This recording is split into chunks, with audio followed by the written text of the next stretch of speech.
सभी का जो तरीका होगा वो हमने देखा, सभी का एक है, लेकिन हमें थोड़ा सा फॉर्मेशन पे ध्यान देना पड़ेगा। जैसे बिकॉज आया, बिकॉज मतलब क्योंकि। हम कहीं पे भी जाते हैं, कुछ भी काम करते हैं, उसका कोई ना कोई कारण होता है, ठीक है। जैसे मैं अगर हिंदी में यहाँ पर एक सेंटेंस लिखूं,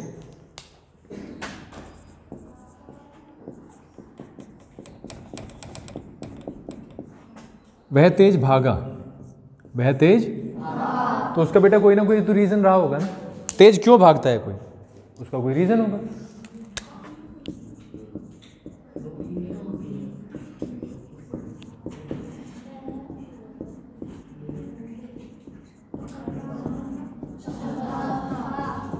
भाई ये कारण हो सकता है। वह तेज भागा क्योंकि वह ट्रेन पकड़ना चाहता था, है ना केशव। हमारा यहाँ पे आने का भी कुछ ना कुछ कारण है, हमारा अंग्रेजी सीखने का भी कोई ना कोई कारण है, मेहनत करने का कारण होता है। एवरीथिंग वी डू, हमारा कोई ना कोई कारण जरूर होता है। तो उसके लिए क्योंकि का यूज करते हैं हम कारण बताने के लिए, राइट। करें, वह तेज भागा, इसका मतलब पास्ट इंडेफिनिट है बेटा। ही रैन फास्ट, पास्ट में चला गया ना, सेकंड फॉर्म लग जाएगा। ही रैन फास्ट बिकॉज, चाहता था के लिए हमने कल बनवाया, ही वॉन्टेड टू, ठीक है। पकड़ना, कैच, कैच द ट्रेन, बहुत सिंपल है। आगे एक और सेंटेंस करते हैं, उससे और ज्यादा आपको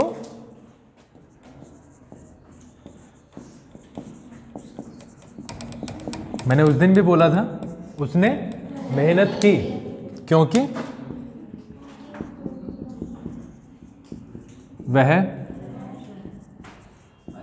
अच्छे अंक प्राप्त करना चाहता था, राइट। ये भी बिल्कुल उसी तरीके से बनेगा। देखो, उसने मेहनत की यानी he worked hard, second form का use, he worked hard because, again he wanted to, he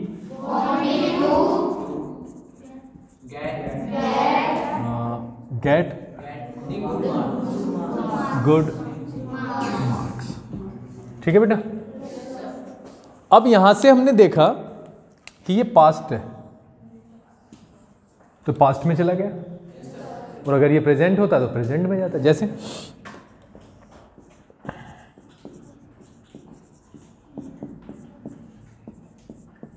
suppose करो ऐसे, वह मेहनत कर रहा है क्योंकि वह अच्छे अंक करना चाहता है, ये प्रेजेंट का हो गया। तो देखो यहां से हमने देखा what we have seen is,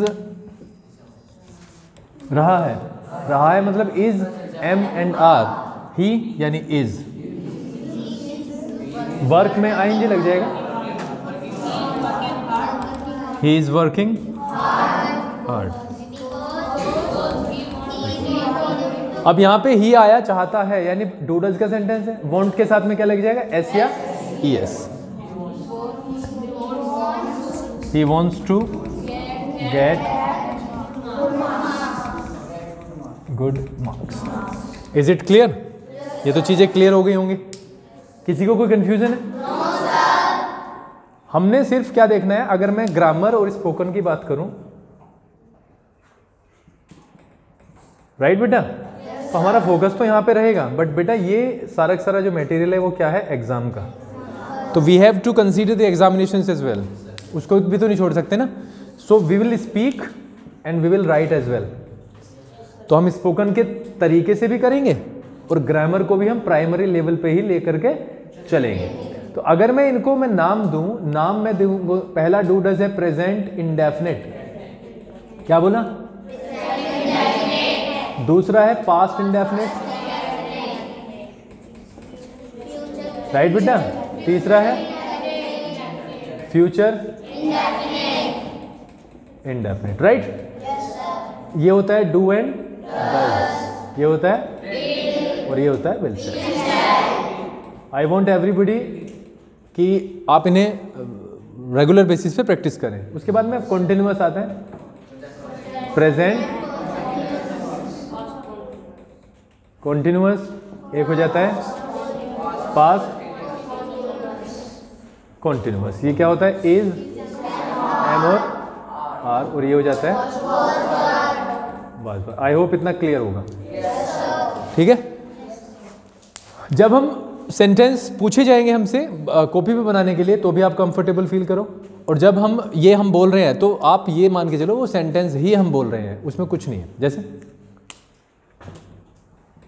Y did he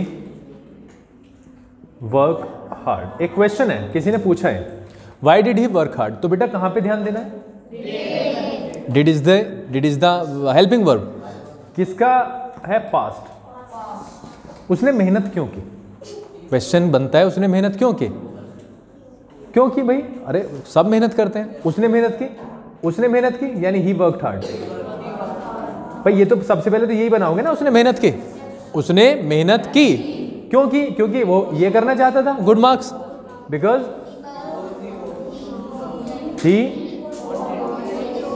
wanted to get good marks, इसीलिए तो मेहनत की। अब एक किसी ने पूछा why did he run fast, वो तेज क्यों भागा, इसलिए he ran fast because he wanted to catch the train. अब किसी ने पूछ लिया ये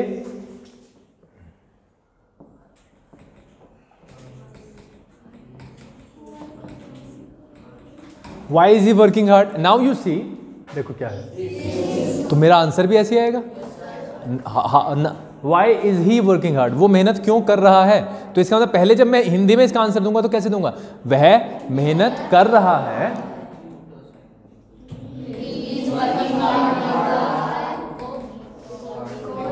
अब मैं जब हिंदी सोचता हूं एक बार के लिए, वह मेहनत कर रहा है क्योंकि वह अच्छे अंक प्राप्त करना चाहता है, because he wants to get good marks. तो बेटा हमें थोड़ा सा हिंदी पे भी ध्यान देना है, उसके बाद में इंग्लिश भी, क्योंकि ये हमारा एग्जाम का पूरा मटेरियल तैयार करेगी। ठीक है, इतनी चीजें क्लियर है। और नेवर फॉरगेट हिंदी, कभी भी मत भूलना इसे, ठीक है, because our primary language is Hindi, तो हम इसे नहीं भूलेंगे। इसके साथ साथ हम क्या लेके चलेंगे, इंग्लिश लेके चलेंगे, और इंग्लिश भी बहुत स्पेशल, ग्रामर भी और स्पोकन भी। ठीक है, नाउ इतनी चीजें क्लियर हो गई। हम कोई भी, मैंने क्या कहा, whatever we do there is a reason, उसका कोई ना कोई रीजन होता है। हम यहाँ पर बैठे हैं क्यों, क्योंकि हम अंग्रेजी सीखना चाहते हैं। हम क्यों बैठे हैं यहाँ पे, अगर कोई किसी से पूछे कि why are you sitting here, why are you sitting here, तो आप बताओ, मैं अंग्रेजी सीखना चाहता हूं क्योंकि, या मैं किसी से मिलना चाहता हूं, सपोज करो ऐसे है, आई एम सिटिंग। किसी ने आपसे पूछा, आप ऑफिस में बैठे हो, किसी ने पूछा सर यहां पे क्यों बैठे हो, तो आपने बोला I am sitting because I wants नहीं बेटा, वॉन्ट आई के साथ तो नहीं लगेगा ऐसी है, I want to meet the principal. ठीक है, I want to meet the principal. ठीक है, आपसे पूछा, आप गए और आपसे पूछा है क्लर्क ने, why are you going to the office, office में क्यों जा रहे हो, ऑफिस में मतलब प्रिंसिपल ऑफिस में या जहां पे फीस जमा होती है। तो आपने क्या कहा, मैं जा रहा हूं, I am going to the office, क्यों, क्योंकि मैं फीस जमा करना चाहता हूं, because I want to deposit my fee. बहुत सिंपल है। Why are you going to market, Why are you going to market? Sir, I am going to market because I want to buy some vegetables. Why are you going to Agra? I am going to Agra because I want to see the Taj Mahal. Why are you going to Delhi? I am going to Delhi because I want to see the Red Fort. तो इस तरीके से आपको ये देखना है कि मैं वास्तव में बोलने वाला क्या हूँ. First of all you see that. और धीरे धीरे मैंने जैसे बोला, जब आप कोई भी चीज़ रेगुलर बेसिस पे अभ्यास करते हैं, रेगुलर बेसिस पे प्रैक्टिस करते हैं और उसे बहुत निष्ठा के साथ, बहुत समर्पण के साथ, बहुत ईमानदारी के साथ उसे लगातार निरंतर अभ्यास करते ही रहते हैं, तो जो गति होती है, जो स्पीड होती है, वो अपने आप ही आएगी. देखो बहुत इंपॉर्टेंट है रीडिंग. कोई भी चीज़ की रीडिंग बहुत इंपॉर्टेंट है, because reading gets you where you can see clearer picture. आप बहुत आसानी से, क्यों, कारण मैं बताता हूँ. हम बोलते क्या हैं, हमने जब हम पैदा हुए होंगे और जब धीरे धीरे थोड़े थोड़े बड़े हुए तो हम पे ना तो पढ़ना आता था, कुछ दिनों के बाद में, कुछ साल के बाद में हमें बोलना आता है. बोलना हमें किताब में नहीं सिखाया जाता. कैसे सुन के, क्योंकि जो शब्द हम सुनते हैं वो हम बोलते हैं. जब हम धीरे धीरे बड़े होते हैं, स्कूल में आते हैं, तो हमारी वोकैबुलरी यहाँ से बढ़ती है. यानी शब्द जो है हमें कहाँ से मिलते हैं, यहाँ से. एक तो होते हैं रोज़मर्रा के जो हम डेली यूज़ में शब्द यूज़ करते हैं, जो कि हम ना भी पढ़े तब भी हमें आ जाएंगे. अगर कोई नहीं भी पढ़ता, कोई विद्यालय जाता भी नहीं है, कोई स्कूल जाता भी नहीं है, he will learn so many words. लेकिन अगर आपको उस चीज़ को बढ़ाना है, लैंग्वेज के ऊपर हम काम कर रहे हैं, so you have to read as much as possible. जितना ज़्यादा आप रीडिंग करेंगे उतना ज़्यादा अच्छा होगा. You have got your books, English की हो या वो हिंदी की हो, आपको रीडिंग करनी ही पड़ेगी. And reading enables you to speak fluently. I believe जब आप रीडिंग करते हो ना, तो आपकी जो टंग है ये, क्योंकि इसे बोलने की आदत पड़नी चाहिए. बोलने की आदत कब पड़ेगी, जब आप बोलोगे. उसमें आपकी रीडिंग भी और स्पीकिंग भी दोनों ही एक साथ चलती हैं. तो रीडिंग को आप इस तरीके से मत लेना कि ये यूजलेस है. Reading is the most important part, because reading से 2-3-4 फायदे तो लगातार ऐसे के ऐसे सामने से ही होते हैं. रीडिंग सबसे पहले तो नॉलेज ही बढ़ाता है. हमें क्या पता किसके बारे में, लेकिन जब मैंने उस राजा की कहानी पढ़ी तो मुझे पता चला. अब हमें उस किसान के बारे में क्या पता था जो शहर में काम करता था कंपनी में, जो हमने लिखवाया था. और उसके दो बेटे भी थे. एक बड़ा बेटा 10th में पढ़ता था, छोटा बेटा 8th में पढ़ता था. एक दिन वो कहाँ पे गया, अपने फ्रेंड के पास गया. और उसने क्यों गया, क्योंकि वो उधार पैसे लेना चाहता था. ऐसे बना ना. तो वो फार्मर जो है कहाँ पे गया, अपने फ्रेंड के पास. He went to his friend. क्यों गया, because he wanted to borrow some money, क्योंकि वो थोड़ा सा पैसा उधार लेना. बोरो मतलब उधार लेना, BORROW, उधार लेना. क्योंकि वो थोड़े से पैसे लेना चाहता था. He wanted to borrow some money. तो जब आप हल्का सा फोकस करते हो तो चीज़ें आसान हो जाएंगी. और अगर आप सिर्फ टाइम पास के लिए कोई भी चीज़ करते हो तो उसका रिजल्ट वो आएगा नहीं जो आप सोचते हो. राइट? कितनी चीज़ें क्लियर है? हाँ बेटा.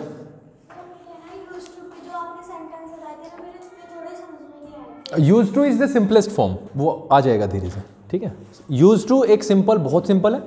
हमने जो अभी तक यहाँ पे बोर्ड पे हम देख रहे हैं, इतनी चीज़ें क्लियर हो गई हैं. पक्का? तो मैं एक चीज़ को रब कर रहा हूँ और आकांक्षी का हम सब्जेक्ट ले लेते हैं, क्योंकि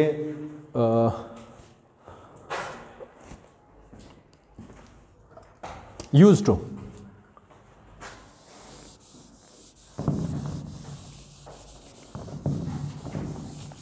दो सेंटेंसेस लिखता हूं बेटा, और दोनों में आपको अंतर आप देखते ही पता चल जाएगा.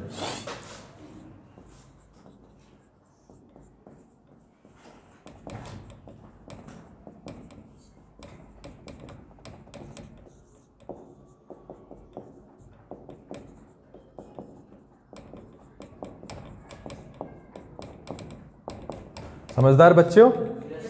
देखो दोनों पढ़ के.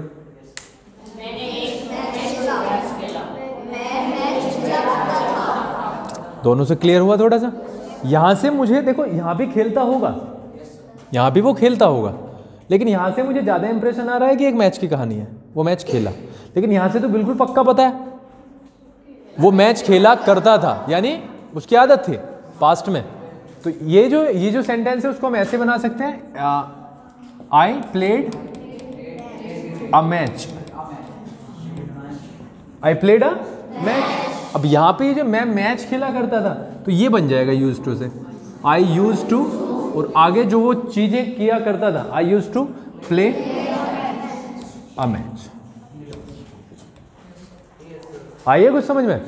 मैंने झूठ बोला, आई टोल्ड अ लाई, मैंने झूठ बोला, आई टोल्ड अ लाई। लेकिन एक बंदा ऐसे भी होता है जो झूठ बोला करता था, उसकी आदत थी। नहीं, ऐसे मत याद करो, वो तो सामने से पता चल रहा है, मैं क्यों बोल रहा हूं ऐसे मत याद करो। ये एक बिना वजह का तरीका है याद करने का, आपको तो सामने से पता तो चल रहा है, ठीक है। तो मैंने झूठ बोला, I told a lie, I told अ लाई। और मैं झूठ बोला करता था, बोलता था, I use to tell a लाई। समझ गए आप? कोई कंफ्यूजन हो तो बताओ। पक्का? अब क्वेश्चन की बारी आती है। मैंने उस दिन बताया था listening and understanding, listening and understanding.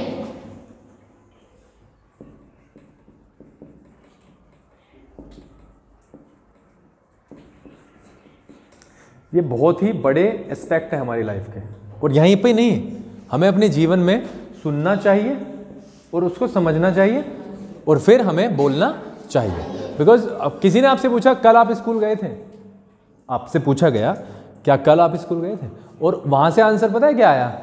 हाँ जी मैं कल स्कूल जाऊंगा। तो ये कहाँ तक ठीक है? ये तो सरासर ही गलत है। भाई आपसे पूछा गया क्या आप कल स्कूल गए थे, कल गए थे, आप क्या बोल रहे हो? हाँ जी कल मैं स्कूल जाऊंगा। तो ये तो दोनों की दोनों बातें ही अलग है। मैंने क्या पूछा, कल के बारे में आए थे या नहीं, तो आपका आंसर होना चाहिए था हाँ जी कल आया था या मैं कल नहीं आया था। लेकिन आपने क्या आंसर किया? हाँ जी मैं कल जाऊंगा, जो कि कनेक्ट ही नहीं करता कहीं से भी, ठीक है। तो जो हेल्पिंग वर्ब हम यूज करते हैं, राइट, ये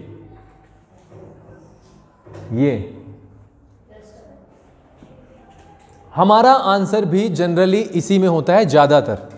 कुछ क्वेश्चंस होते हैं जिनका नहीं होता है, उसको हम बाद में क्लासिफिकेशन में ले लेंगे, लेकिन अभी के लिए, अभी इस बैच के लिए जैसे क्वेश्चन होगा वैसे ही उसका आंसर होगा, राइट। जैसे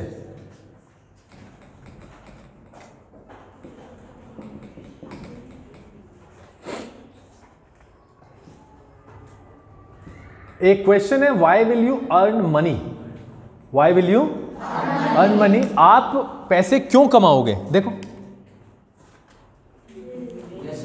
विल, तो मेरा क्वेश्चन का आंसर शेल से या विल से यही होगा ना। मैं पैसे कमाऊंगा, मैं पैसे कमाऊंगा क्योंकि मैं घर खरीदना चाहता हूं, चाहूंगा नहीं, चाहता हूं। तो दोनों ही सेंटेंस उसी तरीके से बनेंगे जिस तरीके से बनने चाहिए, यानी I shall earn money because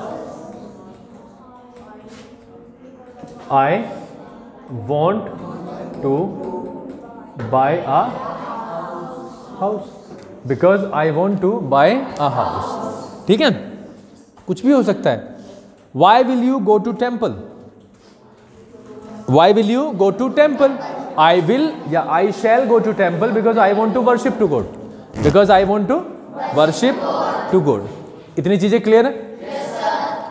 तो कुछ क्वेश्चंस करें या कुछ आगे करें? यूज टू है, यूज टू हो गया हमारा, इजमार वोजवर हो गया, and if I okay we will do something tomorrow. अभी के लिए, आज के लिए इतनी प्रैक्टिस करते हैं और थोड़ा सा अपनी जुबान पे, टांग पे लाने की कोशिश करते हैं इन सारी चीज़ों को, ठीक है।